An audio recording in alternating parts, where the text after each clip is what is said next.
that's what happens. You know, when you do so good or you have a good business, people always want to try to take you down some way or another. Nah, don't try it. You can't feed me lies, won't buy it. Question everything. What's up, guys? Welcome to another episode of Winners Only, where we talk to people who are winning at life, business, relationships, whatever the case may be. Today we have on Stan Lopez. You want to introduce yourself and just a little bit of background about yourself? Yeah, sure. My name is Stan Lopez. I grew up originally in Hawaii. I was born in Philippines. We migrated to Oahu back in '92. I lived there for 16 years, and when I turned 21, my mom said, "Hey, let's go to, I'll take you to Vegas for your birthday." That didn't happen, but, I eventually made it out here by myself back in, was it 2007? Okay. And I didn't have a plan. I had $2,000 in my bank account, and I was just like, all right, let's figure it out. So the guy that I actually was living with was this guy named Jeff, and I met him through another friend through MySpace. Back when, I don't know how old you are, but I remember MySpace. Yeah, so I posted a bulletin, and I got connected with this guy named Jeff, and we became really good friends from the start. I lived with him for 2.5 years, and he was the one that basically helped me build my foundation here, and he was the reason why I got into nightlife. Yeah. So he was just like, why don't you get a job at Tao? And that's where I started. I was I was doing promotions. I was walking the strip up and down, day and night, grinding for 2.5 years. Yeah. And the VIP host team asked me to come move up to their department, and I was one of the only ones that was asked to get to that level. Yeah. And back then, VIP host was not like, you couldn't just get that title. You had to earn it. It wasn't something you could just apply for? No. I worked my way to that position, and I was doing that for about 13, 14 years before I got into real estate. Wow. But yeah, you kind of aged yourself a little bit. Yeah, it's all good. I thought you were young. Like, how old are you? 36. 36? Yeah. Okay. Yeah. So you got like 8 years on me, because I'm 28. I'm 28. So I'm like, I always feel like behind for my age, and I feel like it's just part of who we are as like business people. We always like, I always feel like I'm like not where I need to be. I mean, I think everyone feels that way too. I mean, Vegas is like one of the only cities that I've ever lived in that everyone here does really good if you focus on something. Yeah, right? Josh was talking to we had Mark Chinook on the podcast, the Vegas Nights host, and he was saying that he's like, Vegas is like a mini America, where like if you just come here, you immigrate, you're an immigrant from somewhere else in the country, and you come here and you work hard and you put your head down and grind, like the city will reward you. It's just like one of those places where it's like, you just got to come work hard and it'll work out. It's a melting pot, and Hawaii is the same thing. It's a melting pot of cultures. But here, Vegas, when I moved in 2007, like a lot of the stuff that you see on the strip was non-existent. Yeah. It's crazy how much more developments happened over the last few years. And for me, it's just, I put my head down, I was grinding, and I was partying. Yeah. But, everybody else, when they're 21, that's what they're starting off at, and I didn't have intentions on becoming or getting into nightlife. I had no idea what I was doing. I was like, oh, let me apply to be a valet driver, but I had no car. Yeah. So he's just like, hey, jump into promotions. I'll connect you with this guy named Mike, which he hired me on the spot because he knew that I did photography back in the days, and he knew of me. Yeah. And he was originally from Toronto, but he knew of my name just from, that's two big stretches of Toronto and Hawaii, but he knew of my name. He hired me on the spot. And yeah, man, I grinded, and I've opened up multiple venues out here in Las Vegas. I was previously back in 2020 with The Win. Okay. And I was doing that. I was with them for about 5 years. And obviously COVID happened, and I ended up getting my real estate license as a backup. I've always wanted to get into real estate, and then next thing you know, they didn't bring me back. So I went full in with real estate. But I started off on the residential side, and for me, I've quickly realized residential wasn't for me. I mean, I still do it for friends and family, but I was like, you know what? Let me just get into the commercial side. I feel like I hear this story a lot, the COVID thing.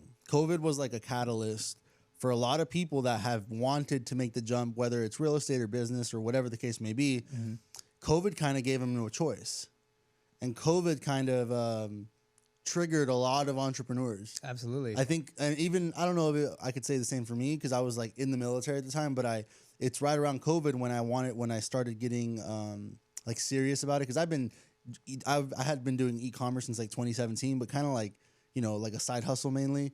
And then 2020 hits and I'm in the Army, and the Army tells me to stay home, even I'm still getting paid. Right. But I'm like, oh, I have all this time and I'm getting paid, like no risk. So that's when I went all into e-commerce, and but it's like, I keep hearing this. It's like COVID forced people like into a corner, and they had to fight their way out. Yeah, 100%. And I agree with you, because I mean, there is a lot of entrepreneurial mindset people in the nightlife business, but they don't have the urge, or they don't want to take the risk. Yeah, they're so comfortable because we were making good money, man. Yeah, you know, nightlife before it became a little too corporate, we were still making a lot of money. It's a good money, and I think one of the best things that I've learned is, like, especially in Vegas, is you meet the right people. Just shake hands with everybody. That was like one of my friends. Yeah, just shake hands with everybody you meet at the door, and that's how I built my connections. Yeah, dude, it's funny because, like, I mean, I was a bartender up in NorCal, so I worked nightlife, but I was always behind the bar. Like, I liked that part of the bar game. Like, I liked being the guy that everybody likes, because you're the one pouring drinks, you're going crazy. And like, all my promoter friends, I was like, dude, I could not do your job. I don't want to go try to get people in. Like, fuck that.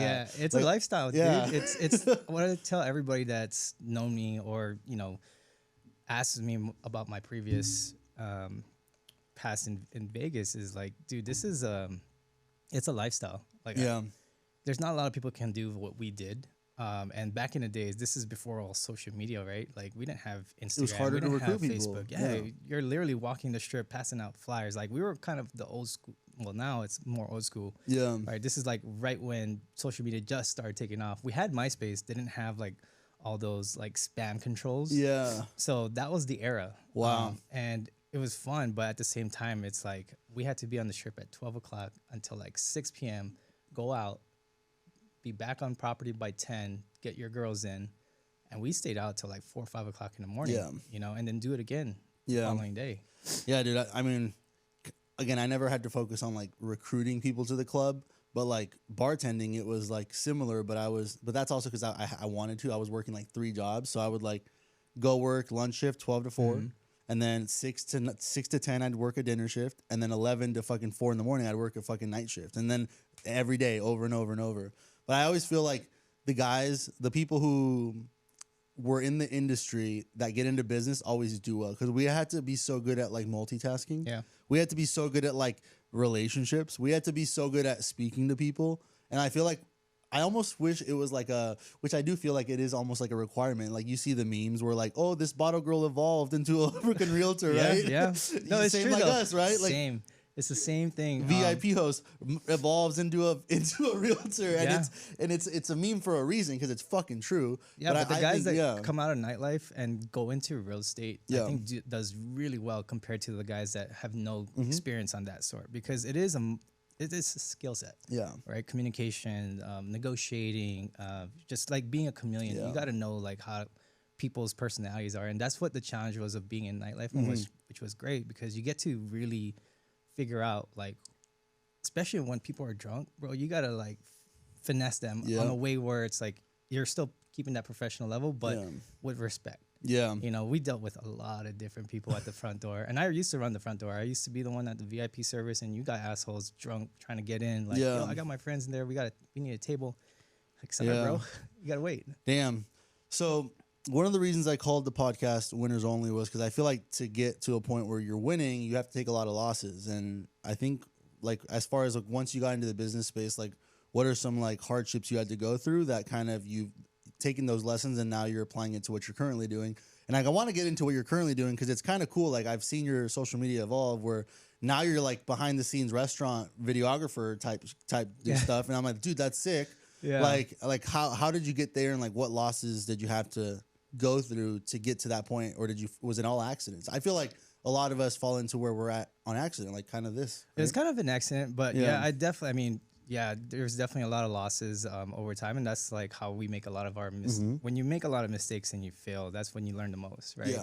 Yeah. For me, it was a grind. Like when I left, or when I got forced out of being out of nightlife, and then I had to go into real estate, is like a totally different realm. And I was hoping that it would transition with the business or the friends that I've made in nightlife to help, kind of give that support. But I didn't really. At the end of the day, I had to like start from the same exact way that I started back in nightlife. It was like I was walking the strip again.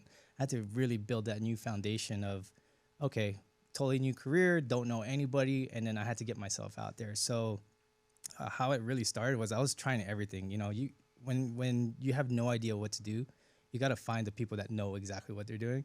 So I joined mentorships. I tried the open houses. I tried every traditional marketing that was, you know, what you're taught as a realtor from other brokers and other agents and what you see on YouTube. And for me, the way my brain works is I'm a little bit more on the creative side. And I'm like, man, why am I going to work hard versus smart, right? Yeah. And for me, what I realized was everyone in nightlife became residential agents. I was like, why am I going to go against all my friends that are selling the same product when I can go in the opposite direction and sell commercial, right? And there's not a lot of commercial agents out there because people are scared to take the risk to become a commercial agent. And I get it. You know, it takes a long time. It's a grind. So what I slowly learned was, you know, once I started doing my like small little networking groups of commercial agents and residential agents, let me just put them all in the same room and trying to see how I can build my foundation that way. Yeah. That's how I slowly got into the realm of commercial. And then for me, I was like, how am I going to get business without doing a traditional marketing route, without having to cold call people? Because I hate cold calling. So I'm good with cameras. I was vlogging back in the days on YouTube, just experimenting because I'm a big tech nerd. So I know how to work. You here, dude, because half the time I can't fucking. I was like, I don't know why it's buzzing, or like I'm not a tech guy. I'm just like, yeah. With the audio stuff, I'm not really that good, but when it comes to the videography and photography, that's what I'm good at. I stand out on that. And the funny thing was, I was like, I just had an idea one day. I was like, okay, what if I just take what I know from creating content? And I told myself this last year, I'm gonna start on January 3rd of 2023 and just go full in on content. Why January 3rd? It was like that was like the first Monday or something. I don't remember. It was like right after New Year's. I was like, okay, you know what? Let me just start here and stop giving myself excuses. I definitely wanted to get into content creation, but I just didn't know how. But at the same time, I was like, what am I gonna lose, right? Yeah. So I tested it out. I mean, there's so many different ways to make content, like podcasts, right? Yeah. But that wasn't my thing. And I tried the whole talking head educational. Yeah. You know, it got me a little bit somewhere. People are digging it. But at the same time, I was like, okay, it's not getting the reach that I want. Yeah. And so, you know, through the trials and errors and testing out different styles of creating content, I ended up finding this guy from New York. His name is Caleb Simpson. I always give my inspiration credit to him because he's the guy. I'm sure you might have seen him. Like, how much do you pay for rent in New York? Yeah. So he's the apartment guy. And so and then they let him into the apartment. Yeah, exactly. So I took that inspiration and I said, well, why not apply it to businesses, right? That's a cool hook. Let me try applying it to businesses. I have a lot of friends that own restaurants, right? And so I tested out with my buddy Omar. We were at his medical office and I was like, hey, I have an idea to pitch. He loved it. I had him sweeping outside of his office building, and that video took off. Like, I posted on Facebook Reels. Yeah. Over 275,000 views. Wow. And that was like, you found the idea. I was like, okay, this works, right? Yeah. That checked my box. Okay, let me try it on a restaurant. So I asked another friend of mine, let's try it on your restaurant. That one took off, over 100,000 views. And then my friend, we hosted a commercial event at her high-end furniture business. Out of the blue. I'm sure, you saw it, right? Out of the blue. We didn't even plan it. We literally was like, hey, you know, the event's done. Should we try to, you know, create some content? She's like, yeah, sure, let's go. First video literally on Instagram that blew up, and now it's got currently 2.5 million views. Yeah. On TikTok, it did over, I think, 1.1 or 1.5, one of those. I was like, damn, for a furniture business. Yeah. First million plus views. The following day, I posted my other guy that I did a luxury drone with a luxury house. Yeah. Over 1.5 million views. I was like, okay, I'm onto something. Yeah. And then slowly that idea was like, if I can get enough people to share my content, at least I should get some kind of leads from it. And exactly what I thought would happen. Yeah. I got the opportunity to, you know, take one of the guys that I did content for, help them find a restaurant, and we just closed on it a couple weeks ago. Wow. So, you know, by just kind of doing that side of the business and just trying to test the format, it slowly started picking up. And yeah, now I'm kind of focusing more on the restaurant side just because of the shareability. And plus, I get to try the food. Wow. Yeah. That's pretty cool. Yeah. Yeah.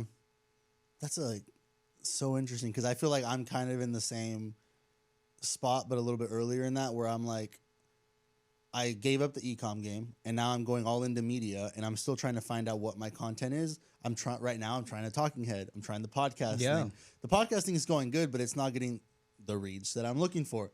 So I'm like, okay, well, because the clients that I'm looking for are kind of, funny enough, your clients, right? I want business owners that need help with content creation. Mm-hmm. So I'm like, how do I target them? It's not going to be talking head. They're not scrolling, I don't think.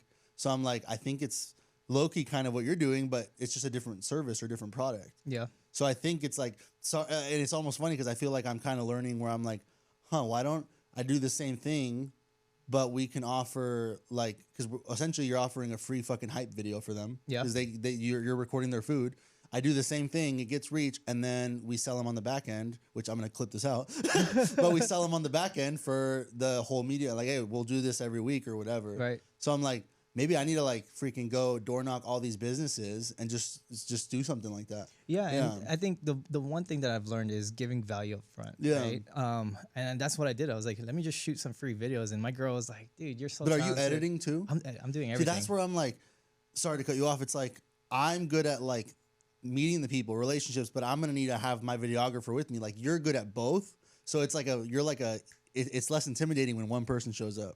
For me, but at the same time, I mean, if I keep telling my friends this, I was like, if I can just focus on just creating the content without editing, shit, by all means, I'm trying to find an editor that way. But at the same time, the style of the way I edit is not overly complicated. It just has good pace. It has good storytelling style. You know, it has good, it's got good, just quick clips. Yeah. And I try to keep it as simple as possible because, yes, I edit my own stuff and it just takes a long time. That's like one of the things as being a content creator is like you're literally the director, the producer, the editor, the scripter. So it's just, it's a lot. Yeah. Well, one of the things, that's kind of what I figured is our bottleneck here in this new media company is editing, dude. We're directing, script writing, like prompting, we're coaching like 30 plus clients. And it's like, they all feel, most of the clients, they'll show up and talk. And then that's kind of like our value proposition, right? It's like you show up and talk, we do everything for you because it's a done for you service. So like we're posting for them, we're writing the captions for them, we're engaging for them, we're doing everything. So, but the biggest bottleneck is the editing for sure. It takes so much time. People don't realize a 1 minute video can take you 30 minutes to an hour and a half to video if you want it super good. Yeah, I mean, like when people ask, like, how long does it really take to edit your videos? Like, it could take up to 3 days. Yeah, because I get for a 1 minute video, for a 1.5 minute video, it takes a few days just because I'm somewhat of a perfectionist when it comes to this stuff, and I watch it over and over. I'm like, I gotta change here, and then I have my guys I ask for feedback for. But that's part of doing what I do, and I think that's what really stands out with my content is like nobody's really doing exactly what I'm trying to accomplish, right? There's not a lot of people in commercial real estate that does content. Yeah. And what I do, the style I do is different too. Like the fun part of what I get to do is I get to meet these business owners, but it's not like I'm just creating a hype video. I'm like, I actually get to have a conversation with them while I'm doing the video. And that's what's different, right? I'm actually doing a public interview style, but at the same time, they get to promote their business. I get to promote what I'm doing, and it's a win-win for everybody. Wow. I hope you don't get mad because now I'm actually thinking about copying you because I'm like, wait, that would be a perfect way for me to meet these business owners, and I'm just offering a different service than you're offering. Yeah, and for me, it's like, it's not about just copying. It's more of like, just make it your own. At the end of the day, like I got my inspiration from somebody else all the way across the country. Yeah. And I just took what he was good at and what people like, and I just gave my own twist to it. Yeah. I'm focused on businesses because one, it's fun for me to like meet entrepreneurs and business owners and helping small business, get the limelight or get the attention that they can potentially. And on top of that, I'm a big foodie myself. I don't consider myself as a foodie content creator. It's more of business tours because I have flexibility to go and do food. Yeah, it's not just food. I can do a luxury real estate agent. I can do a furniture business. I can do a luxury drone business. Yeah. So, that's the fun part. I get to see stuff like this where I can just give a basic tour and I get to know and have a casual conversation with somebody. And then it's just like, I mean, it's kind of what I keep hearing. I'm not an agent, but this studio is in Galindo Group Real Estate. And one of the things I keep hearing, like, agents when they're training is like staying top of mind, and it's the same thing in your business. And now you get to meet these business owners that eventually will probably want to move their business. Yeah, and they know who you are. It happens a lot. Like, it's relatable, right? And when people see the content, they're like, dude, I literally get more leads now because of the business videos that people are seeing. And just the one I just did with Lotus of Siam, and we're over at 10,000 shares. Wow. You know, and it's going towards 500,000 views just off of one. In the videos, though, you're not saying you're a commercial real estate agent. Not at all. So, like, how are they going and looking at your profile, or like how is the how does the conversion work? It's very strategic. And what I've noticed is like when real estate agents, the ones that really do well are the ones that don't promote that they're realtors. Yeah. Right. And so for me, I just have it on my bio, like, reach out to me, hire me to find your property or something. Yeah. I'm a commercial real estate finder is what I promote. But I don't promote that I'm a commercial real estate agent on any of my videos. It's just I like to keep it casual, relatable, and people see that I'm doing like whatever it's on my profile. They'll reach out and they're like, that's what I tell all of these agents, and some of them are listening and some of them are not. And I'm gonna leave this in here because you need to listen. You need to hear this. It's like I tell them it's like a 80% fucking who you are, just something that they can relate on. Not just pitching. Yeah. It's like I heard we had Ryan McGinn on. You know who he is? He's he does Grant Cardone's content. He does like Alex Ramosi. Oh yes. He's all tatted up. Yeah. Yep. We had him on a couple weeks ago, and he was like, dude, it's not just freaking hook. It's like jab, hook. Like don't just constantly try to sell someone, because then it comes off as not giving value first. It's not entertaining. 100%. It's just. And then we had a podcast the other day, and it was one of the agents. And the whole time they're just talking about like real estate. And I'm like, just talk about who you are, like get a little bit more personal, like just have a conversation. Yeah, it's like a little switch, right? When you're in nightlife, all you talk about is nightlife. When you're in real estate, all you talk about is real estate. Yeah. But you got to kind of dial it back. And for me, I think that's what really helped propel my career as of this year. Yeah. And it just started really, when you have that feeling of you can kind of take a break, and not a break, but it's just like in my head, I was like, okay, I can finally relax a little bit and kind of not take my foot off the pedal, but I just feel a little bit sense of relaxation. Like I was just grinding the last 2 years. And people are always like, dude, commercial real estate is really hard to get into. It takes at least a minimum of 2 years just to get your business to go up, and I had to really find my niche. And I was like, okay, how do I stand out without having to oversell, because people don't like to get sold. Yeah. Right. And so if you watch any of my reels, like none of it is promoting a selling, like, hey, this is that, this costs this. Like I just make it fun. Yeah. Like what's more fun than showing food and having like a conversation with a guy that's making pizza in front of you and asking him like, how long did it take you to learn this? Yeah. Right. So, that's the fun part of what I do, is I get to be relatable. I get to ask questions that normal people want to know about businesses. Yeah. Right. So people, I mean, I don't know if it's the sad part. It's like when you say these big numbers, I think it just catches a lot of people by surprise, because most people, they couldn't imagine paying, $40,000 a month in rent or whatever that furniture store was. I remember hearing that, and I was like, yeah, that's what triggered people. Like, no way, and then they. Dude, you should see the comments, bro. Yeah.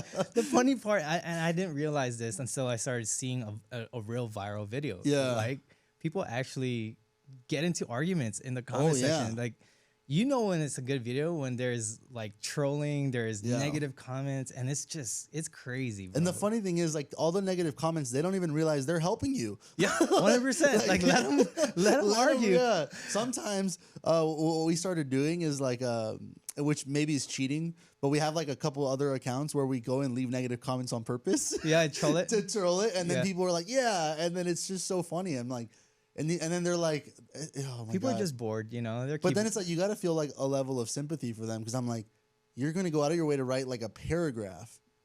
Like, that's commitment. Yeah. Like, like I was like, dude, I see some of the comments, and it's just funny. But that's what happens, when you do so good, or you have a good business, people always want to try to take you down some way or another. Funny story, like just this past week when I released the Lotus video, the Lotus of Siam. Some guy trolled it and was just like, hey, wasn't that the restaurant that had the THC in it? And I was just like, bro, you could have just done a simple Google search and you can tell that this is a different restaurant, bro. Like, come on. So damn. So then, where do you see? I mean, obviously, you found what's working. Like, are you just gonna ride this until it stops working? How are you targeting new businesses? Are you just door knocking them? I'm not even door knocking them. Like, how are you? How I literally film the guys that I want to feature is one. I usually try to see how many followers that they have that I can potentially leverage, right? Mm-hmm. Like, I don't want. I mean, it might sound like a little weird where they're like, "Oh, why don't you promote smaller businesses that have no marketing or something?" But for me, it's just like I want to get to a point where I want to accelerate my business right now. So I'm looking for leverage, right? So I try to find business page that has good Instagrammable food or a good Instagrammable product or something to talk about. And then two, they have a good following.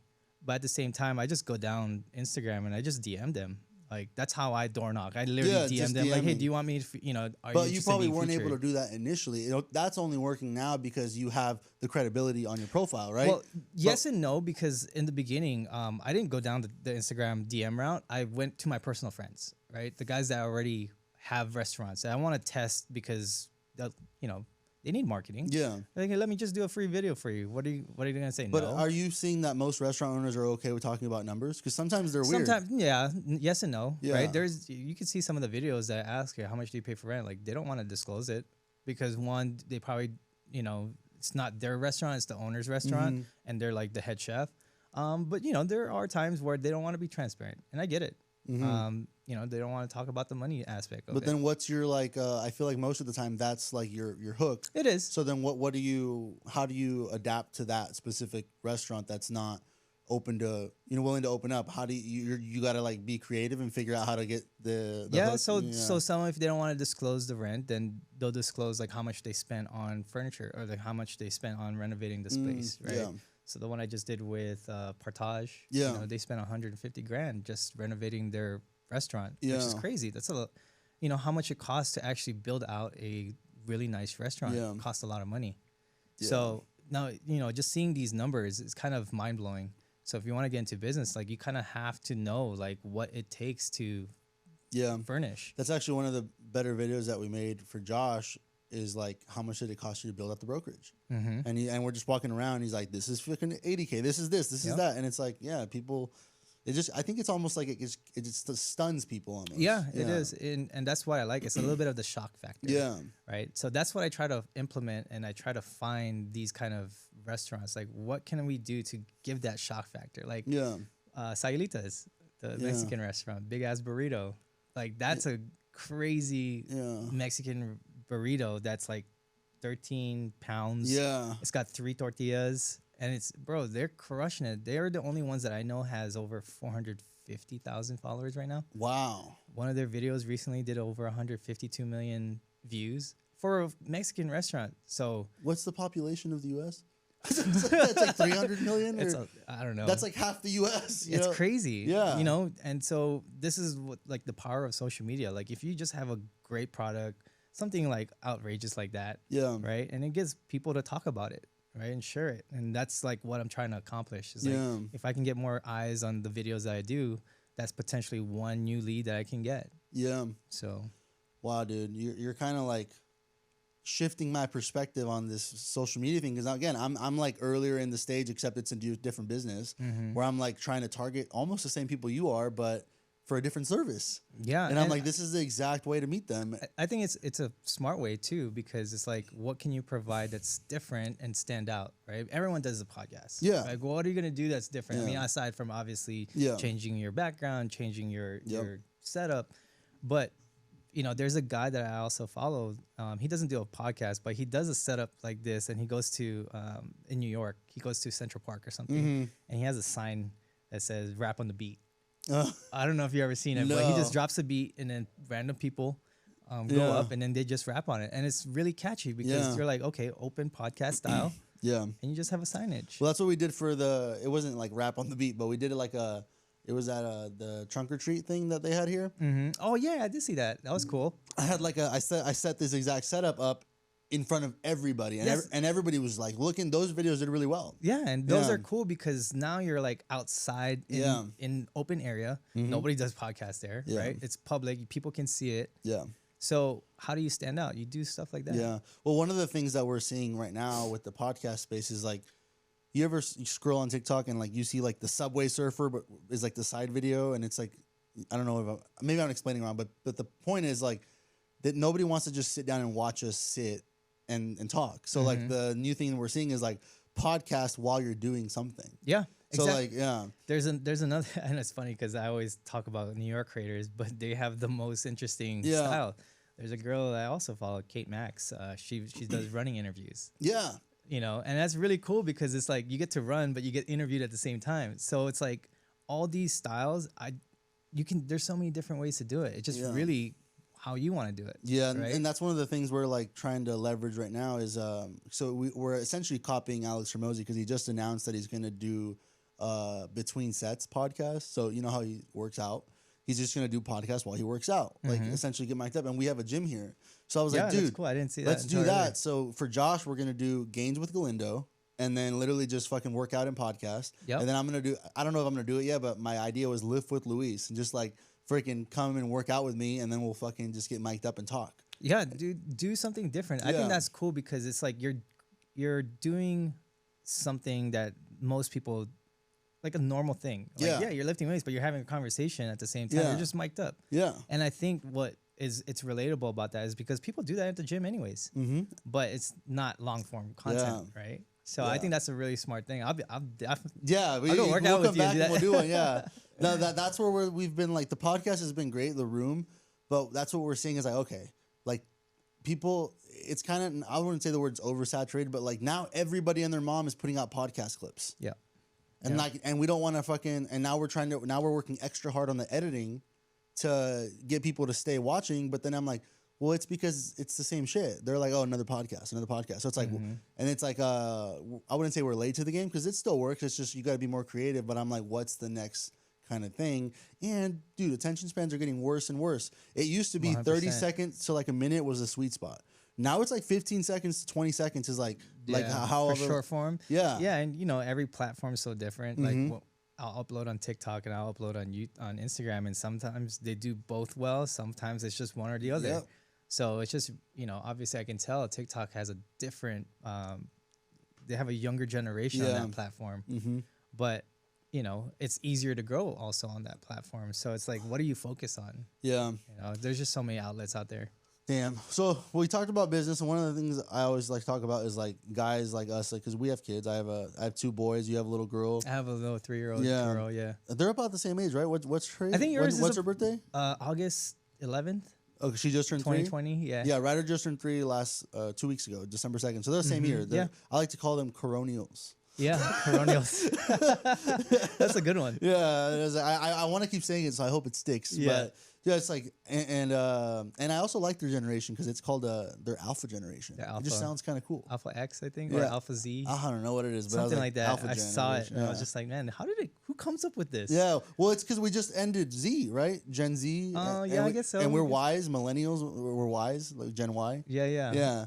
Gotcha. But I think it's just fucking alphabet. Yeah, no, that makes sense. Yeah. But obviously, you know, with guys and I would say like if somebody's hearing that doesn't have a family, doesn't have all this, they can probably go do it. Like, how do you balance, you know, your work life and you trying to build a new career from the ground up with having a 3-year-old? Because I know with me, dude, he's getting to the age now, the older one, where I'm having to get. Now, just to preface it, me and Lexi kind of took on very traditional roles where like she does the baby thing and I'm working, and she's still building her business, but pretty much she prioritizes the kids. And she builds the business as much as she can, but she prioritizes the family. Like, that's her job. So, kind of similar. Yeah.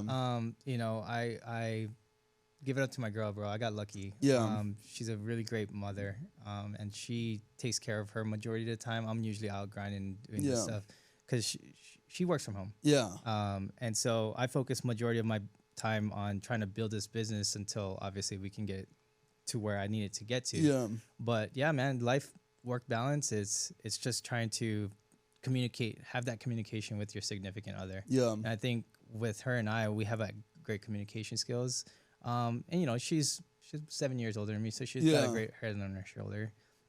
She got pregnant when she was in her 40s, and obviously, Yeah. you know, on a time And you were that what, 32, I was 30? 33, 32, something like that. Yeah. But we weren't expecting to have one. You know, it just happened during COVID, right? It was just one of those accidents that are like, oh shit, COVID, you're pregnant. Yeah. So we got blessed with her, and you know, it's been like the first year was a little tough because obviously it's like you can't really, you know, you're on that schedule. Yeah. You know, as they get older, it gets a little bit easier. But it's just really trying to balance both lives, like just communicate. Yeah, because I feel like with Ryder, I was more involved than I am with Roman. Roman's like my newborn that's like 5 months old right now. Wow, 5 months. Yeah, it's July 7th. Dude, his birthday's sick. It's 7/7, and then 2023 adds up to 7. Oh, that's 7/7/7. I was like, you're a real Vegas baby. Yeah.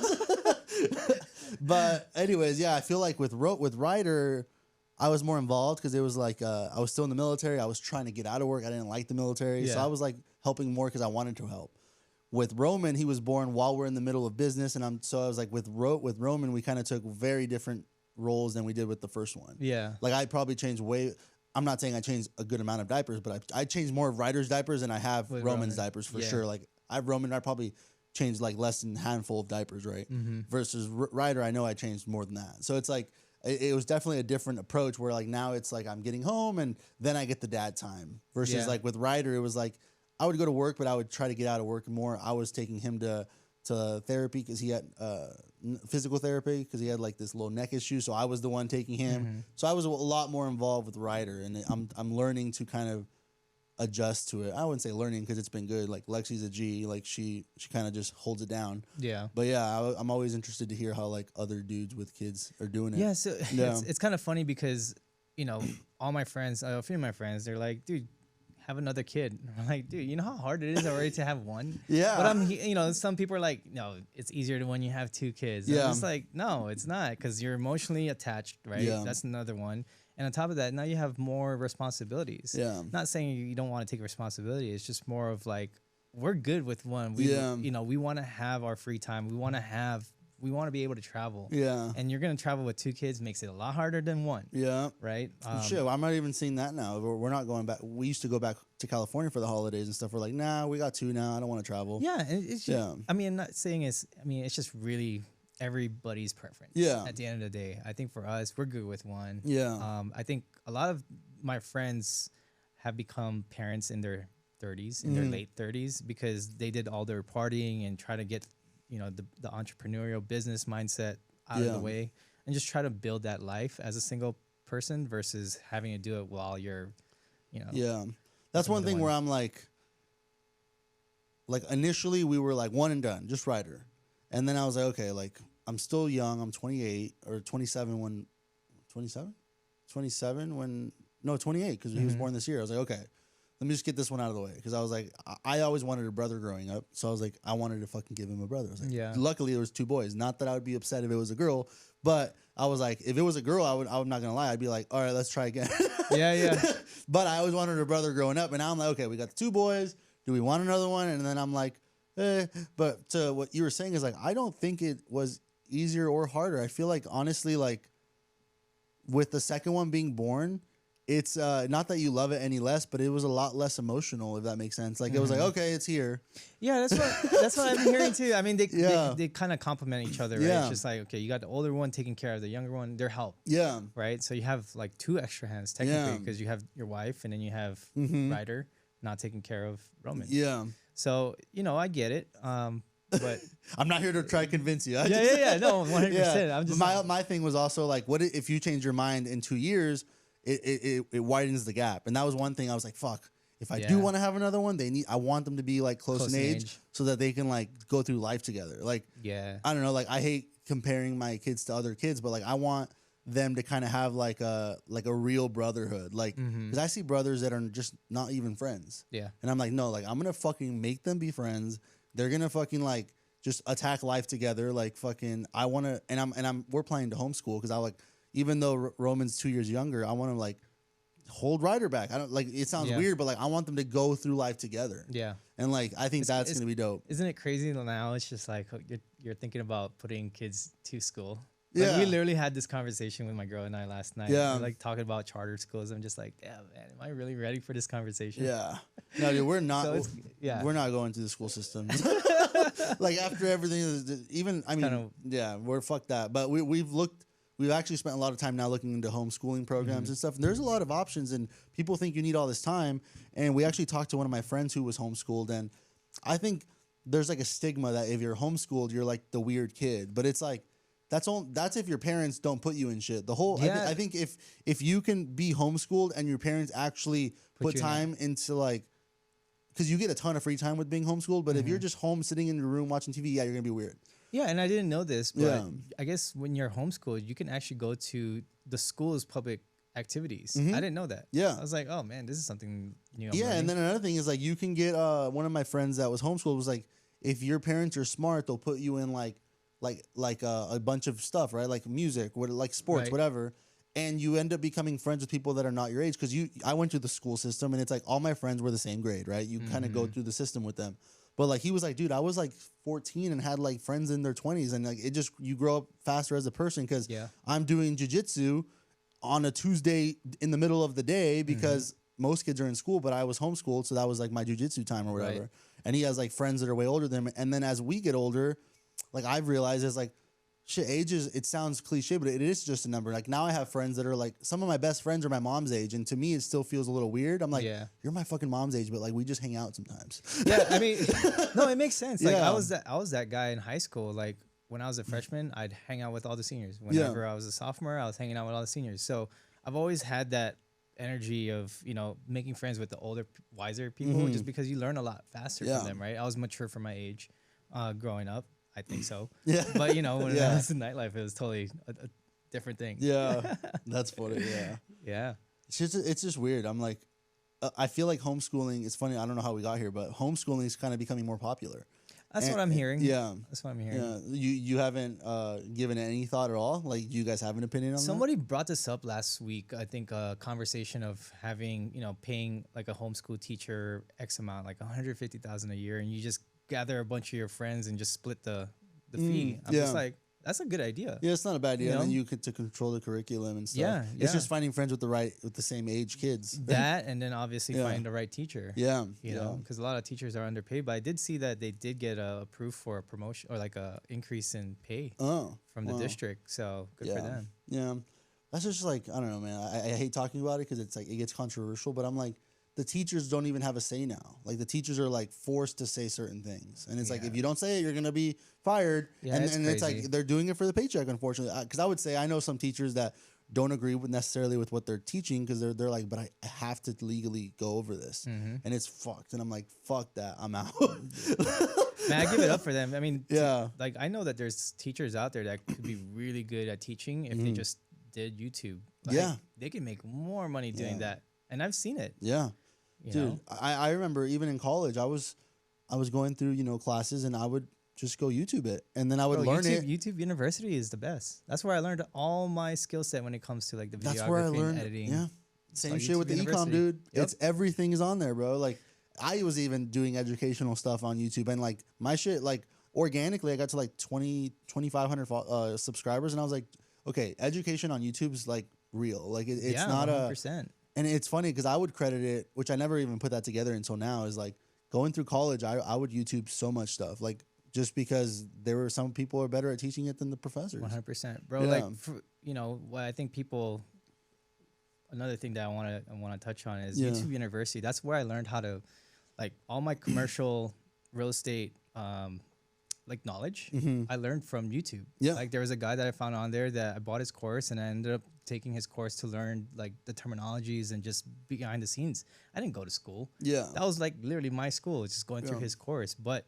from that, I got to learn about all the things when it comes to commercial real estate. But obviously like, I had to go through a brokerage too that's going to help hold your hand through the whole entire process. But YouTube University, that's where it's at, man.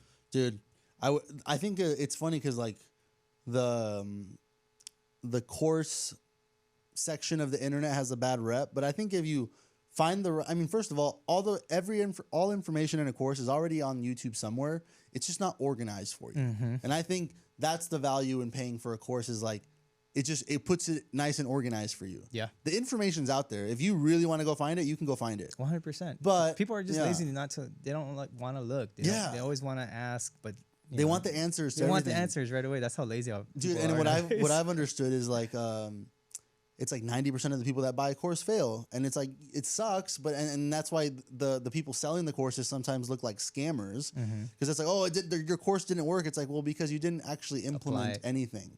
And I'm like, even when I remember the first time I bought an e-com course, it wasn't even a course. It was a 1-month mentorship, and it was like 10 people only. I remember like I was the only one that actually actually was profitable their first month, and I was like, this works. So why is this not working for you? And it's just like they're just I don't know. I hate to say it, but like everybody thinks they're about it, but not about people are about it. They're just too comfortable in what they're doing. Yeah, and it's just like I think the salary or the hourly wage is addicting. Well, you're comfortable, right? Because you're earning a paycheck. Yeah. Well, that's why it's just over broke, is what they say. Yeah. They're just coming to work to just get that paycheck. Yeah. And I get it. Yeah, it's security. Yeah. Right. People are expecting something to get paid. Like, man, for us, it's a grind. I'm still waiting for one of my checks. It's been like over a month and a half. Yeah. So it's funny because one of my broker was like, dude, half of commercial real estate is doing negotiations and deals. The other half is collecting your check. Yeah. Well, I guess that's a good point we could touch on is like, and if you don't want to answer it, you don't have to. It's like, how did you set yourself up to where you could, not make a paycheck when you got into this new career? Because luckily, I was maybe not luckily, but I got hurt in the military. So I have a bad knee, bad back. So I'm disabled. So I have 100% disability. So I get that residual income from the military. Yeah. So I know worst case scenario, I could fail at everything, and at least my rent and my fucking cars are covered, and I just gotta fucking go make enough money to eat. Yeah, yeah. So like, how did you set yourself up to be able to kind of learn the game and not go homeless? Like so, I mean, luckily I had money saved up from nightlife, and then I ended up selling my house that I had for 10 years. I sold it back in 2020. Okay. So I had a good amount. Do you regret selling it now after knowing? Part of me is yes, obviously, because it's like if I had known what I know now, yes, 100%, because you can't time the market either. Yeah. So I ended up having some savings from that as well. Okay. And then I was just burning through my cash, my savings too. So luckily, my girl, she was able to support us during this time. Yeah. But it was very, very emotional roller coaster. There were times where I was just like, dude, I want to quit. Yeah. Because I want to go back into. Part of me was like, should I get a second job? Should I go back to nightlife? And the other half was like, dude, my ego's too big. I don't want to go back because it's not my lifestyle anymore. Dude, that's what happened this year with me, dude. It was like the e-com game was taking a shit. I was burning $20,000 a month ish, trying to get to work, and then part of me was like, dude, I could just go. I live in Vegas now. I can go bartend, make some fucking good money. Like, but then I was like, it's just the ego in me. I was like, dude, if I go do that, first of all, it's like I'll say it. Like I was worried about what other people were gonna say. Like, oh look, he failed. He's gonna go back to fucking bartending or whatever. So I kind of took that to heart, and I was like, nah, fuck that.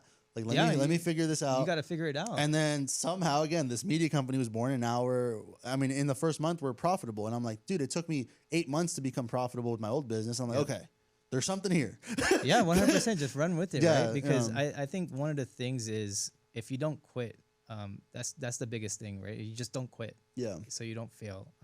And I think for me, it's just like I had this mentality in the back of my head, same thing as you. Like, I don't want to be looked at as a failure, but at the same time, part of me was just like, if I deviate from the goal of trying to accomplish my success in real estate, I need to stay focused on just this one thing. Yeah. If I get another job, then that's gonna throw my entire projection of success. So half of me was like, I need to get a second job, and the other half was like, no, just stay focused. Yeah, dude, I was fighting myself for like months. Dude. Bro. I feel like I'm living your life like a few years back, because I'm like, dude, I'm going through that now where it's like I'm not pulling any money from the new company. I'm just like reinvesting all of it into new equipment, new cameras. Like I'm not fucking paying myself. But luckily, while I was making a good amount of e-com money, I bought rentals. So I have 2 houses in Texas. I have 2 condos here in Vegas, and then I have my primary that I just turned into a rental, and we actually moved into a rental. I kind of took Grant Cardone's advice, is like where it's like, don't rent where you live, or don't own where you live, I think, or whatever. Rent where you live. And I was like, okay, I own all this real estate. I was like, I could move out of my house and it be profitable, and it makes more sense for me to go rent. Mm-hmm. So I went and rented a spot in Summerlin, and I made one of my houses a rental. So I'm like, okay, I got 5 rentals plus my cash flow from the military. I'm like, okay, I'm good. Now let me just focus. I don't have a reason to go look for a job now. Yeah. And it's I would say that's a luxury. I don't know if that's the right word. It's because like, yeah, most people don't have that cushion. And if you don't have that, it's like way more scary. Like absolutely burning through my cash when I had to, I was like, holy fuck, dude, this is like, there's a finish line. I can see it if I don't make this work. Yeah. 100%. And my turning point was, I was down to almost my last funds. It was like I was under $1,000. And then I had this watch, a very expensive watch that I was like, it was a gift. Yeah. And I had to sell it like a couple months ago, like 2 months ago, maybe. Yeah. I was like, shit, I'm down to my last $1,000. Like, I got to sell this watch. I ended up having to sell it because I had to just make ends meet. That's how recent this whole entire conversation has been. It's just like, bro. Wow, dude. What you just said kind of, when you're talking, you make it feel like it was so long ago, but you're going through it right now. Yeah. 100%. Like, this year has been such a grind, bro. Yeah.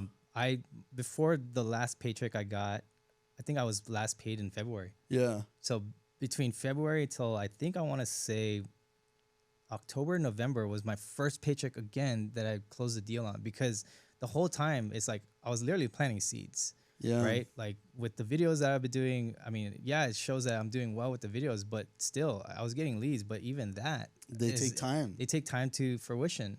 You know, it took me until about, like I said, October, November, till I got my first real paycheck from real estate again to see that work that I put in. Yeah. Well, I mean, I love that you say that, because like I'm going to have a lot of just even the residential agents watch that, because everybody thinks that one of the reasons I see a high churn in the whole media game for these agents is they expect to go put a video out and get leads from it right away. Mm-hmm. They're like, oh, I didn't sell a house in the first 3 months, so I got to quit doing content. And I'm like, that's not how this works. You're building a brand. You're not even building a real estate business. You're building your brand that's going to feed your real estate business. But it's so hard to gap that bridge for them. And it's hard for me to like articulate it, because it's like, you're not doing social media for real estate. Like, that's really what it comes down to. You're doing social media to build your brand. Yeah. And that is going to feed your business. But when I try to explain that, they're like, well, how do I track the ROI? And I'm like, I get that you're asking that, because that you're like business minded. You want to see the return, but like you can't really track that because we don't know. Like, you just got to put in the time. I mean, for me, it is a lot of time, right? Like investing in shooting the content, investing in editing the equipment, bro. That shit's not cheap. Yeah. But the funny thing is, when you see my content, people are surprised that I don't shoot with cameras like this. Yeah. I shoot with my iPhone. Yeah. I saw your last video where you're like, you have the iPhone with the light and the 2 handles, a small rig cage. I was like, oh, that's cool. Like, and that's it's a funny new setup that I actually did. But Ryan McGinn, he was saying some of his most viral videos are just with an iPhone. Yeah. Absolutely. But I also do feel like it's more of a perceived value thing. That's why I was like, most of the videos we make for agents, we go and use a nice camera, but that's also more of they feel like it's more professional. Yeah, 100%. It's just so they feel a certain right way. When what Josh knows, and all of Josh's videos and my videos, we film with an iPhone. Yeah. And it's like the podcast room, it just also looks more professional with the fucking instead thing. of like all the iPhones. Yeah. But you know what? It's crazy because like, it all depends on the platform and what the style of content you're trying to create. Like if you do a podcast with your iPhone, it might not be that great, right? But for me, what I've noticed is when I shoot with my iPhone, people don't feel as intimidated when I'm doing the interview versus if I'm going to bring a big ass camera. Yeah. Like they're going to get so nervous. Yeah. So I want to keep that organic feel, but at the same time, it's not overly produced. Yeah. Right? Because some people like the overly produced, which is great. I like it. But when it comes to just feeling like personable and relatable, it's like iPhone's very, that way. Yeah. And they've made the phone so good nowadays that you can't even tell. Yeah. Like if I didn't tell you, if I told you what I was shooting with, you'd be like, no, that's not your iPhone, bro. That looks too good. Yeah. No, one of our clients, one day we showed up with an iPhone and she was like, oh, like, is it going to be fine? And I'm like, yes. So then, but that kind of taught us that, okay, maybe it would be fine, but the clients, if they're paying for media, they want to feel like they want to feel money's worth. Yeah. 100%. So that's where we're like, okay, let's just not do that again. And we kind of, we tried to explain, but I think that it's just not. You have to set an expectation, right, for some of them. Yeah. And the funny thing is, like, one of our videographers, she was building her own social media agency, and she was good at like telling them, hey, this is all iPhone, but like look, it's fine. And she was a little bit better at setting those expectations, but now with it being a real media company, it's like way different. But, yeah, 100%. But it's, dude, I'm like really serious. I think I'm gonna go try that style. No, I want to see it, because I was just telling my friend Ramiro the other day. I was like, dude, I want to see someone emulate what I'm doing and then create their own style. Yeah, because it's different. You know, nobody's. But most of it, you're filming yourself. You don't have a videographer there with you, right? Once in a while, like the video you saw last night, I'll have my B cam with me, or I'll have a friend because it's just too much food. Yeah, and I don't want it to go to waste. So yeah, I'll invite some people to come, but most of the time I'm pretty much solo dolo. Yeah, I just shoot my own with whoever. And it's normally just an iPhone. It's just an iPhone. See, what I think I need to learn is like maybe I need to like learn a little bit of creativity, because I feel like I'm just not gonna know how to fucking maneuver the iPhone. That's where it's like my just keep your hands still. The biggest thing for me is just like, if you're gonna be filming with your iPhone, just keep it as stable as possible. I mean, they have good stability in it already. Yeah, and have good audio. That's really it. If you can have good audio, good lighting, and your phone's gonna. That's what I tell everybody. I was like, if you don't want to go buy a camera, the first thing you should just go buy is a nice mic. Yeah, like the 100%. Audio is the number one important thing. Imagine watching the greatest video ever, but the audio sucks. Yeah, nobody's gonna watch it. It's like it almost hurts your ears. Bro, not to shit on anybody, but there's a realtor out here who does really good content. Yeah, right? A lot of people know who he is. Not the best quality, but he has such good value in the videos that he does. Has a lot of great recommendations, and he has a lot of following. And I watch his videos all the way to the end because they're just so good. Like, the type of value, but they don't have great color grading. They don't have great stability. He just shoots because at the end of the day, it's just about documenting. Yeah. Right. And I was just telling this to one of the guys. I was like, bro, if you are so busy thinking about what to create, you're going to overthink everything and you're not going to make it. Yep. So if you can just document what you're doing on a daily basis and just put it out there, that's what's going to entice people to watch your stuff. Yeah. Right. So, and just keep it as simple as possible. You don't need to be going crazy with it. Yeah. Dude, it's so funny. Like, we've been going crazy with it with all the editing. And then what we realized is like, so we tried this. We did one video with basic editing, basic zoom in, zoom outs, captions. And then we did one video with like all the graphics, all the fucking shit, everything. And the simpler one did better. Yeah. We posted them 2 weeks apart. Mm-hmm. And the simpler one did better. And I'm like, oh my God, let me just fucking. So what we're doing now is like, we're kind of transitioning back to simpler videos, because it's really 80% of the video is who's talking, how they deliver the message, and that's it. Yeah. Like, it's not all the fancy edits. And the fancy edits are cool. And sometimes they do well. Like, I'm not going to knock. It depends on your brand. Depends on what style you're trying to create. Like, I mean, you look at all my stuff. It's all simple cuts. Yeah. Once in a while, I'll do some like extra overlays and all that, sound effects. But at the end of the day, dude, all my best performing videos are the ones I just do like keep it simple. Yeah. You know. Well, shit, man. I think we just hit an hour, so we can cut it there. But I feel like we can continue this. We'll tap in next year and we'll do the Lift with Luis one, and we'll do like a workout one, and that would be cool. But where can people follow you? Anything you want to plug? Anything like that? Yeah, you can follow me on Instagram at StanL0PEZ. Same with TikTok. I do have a YouTube channel, but I haven't been touching that for a while. It's just more of like new construction real estate, but I have that. But yeah, man. Cool. Thanks for coming on. I appreciate it. Thanks for watching another episode of Winners Only. Catch you guys on the next one.